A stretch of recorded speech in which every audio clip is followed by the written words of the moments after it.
ওই জিহাদি শক্তি, ওই দেশ বিরোধী শক্তি 1 মিনিটে ভয় পেয়ে যায়। আগে যখন, এখন বলবো আর জিহাদিরা দেখে যা সনাতনীদের কত আমাদের দেশ থেকে জিহাদি, আমাদের দেশ থেকে কংগ্রেস পার্টিদের হাঁটাতে হবে।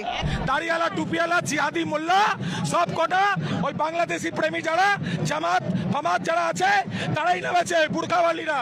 যে কটা জেহাদি ওপার থেকে শুনছে, খুব কান খুলে শুনে রাখো। এরপর কিন্তু আমরা না সরকারের কথা শুনবো, না নেতৃত্বের কথা শুনবো, ধরবো কিভাবে মধ্যে।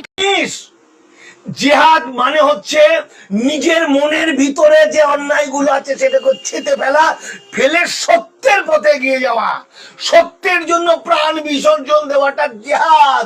এটা একটা ফার্সি শব্দ। এই যে কি বলে জামাত, জামাত জামাত জামাত কি? জামাত মানে সম্মেলন, অনেকে মিলে একত্রিত হওয়া জামাত।